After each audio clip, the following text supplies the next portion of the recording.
فما بکت علیہم السماء، پھر ان پر نہ آسمان رویا نہ زمین روئی۔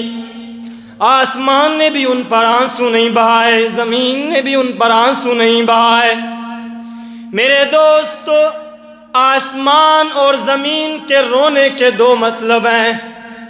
پہلا مطلب یہ ہے، اللہ کے پیغمبر نے فرمایا جب ایک اچھا انسان، نیک انسان اس دنیا سے جاتا ہے تو یہ آسمان بھی آنسو بہاتا ہے، زمین بھی آنسو بہاتی ہے، اس لیے کہ یہ نیک انسان عمل کرتا تھا، اس کے عمل آسمان کی طرف بڑھتے تھے۔ الیہ یصعد الکلم الطیب والعمل الصالح یرفعہ، اس کے نیک اعمال آسمان کی بلندی کی طرف چڑھتے تھے، اللہ کی طرف جاتے تھے۔ اب یہ بندہ دنیا سے چلا گیا، اب یہ اعمال اس کے آسمان کی طرف نہیں جا رہے، اس لیے آسمان اس پر آنسو بہاتا ہے۔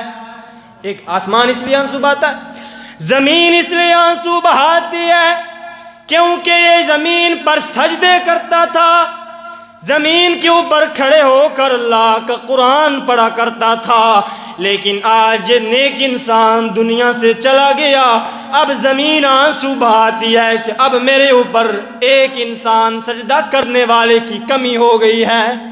اب نیک انسان جس وقت فوت ہوتا ہے تو زمین بھی آنسو بہاتی ہے اور آسمان بھی، لیکن اللہ فرماتے ہیں فما بکت علیہم السماء، ہمارے غداروں پر نہ زمین نے آنسو بہائے نہ آسمان رویا۔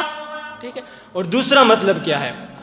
دوسرا مطلب یہ ہے، آسمان والے فرشتے جو انسان کے نیک اعمال لکھا کرتے تھے، جب انسان نیک اعمال کرتا ہے تو فرشتے انسان کے اعمال لکھتے ہیں، اور زمین والی مخلوق کیونکہ ان کے ساتھ انسان کا رہن سہن اچھا ہوتا ہے، اللہ فرماتے ہیں جب ہمارے غداروں کو ہم نے پکڑا، ان کا نام و نشان ہم نے صفحہ ہستی سے مٹایا، فما بکت علیہم السماء، ان پر نہ آسمان رویا نہ زمین روئی، وہ اسی طرح دنیا سے چلے گئے، رونے والا بندہ نہیں ملتا تھا۔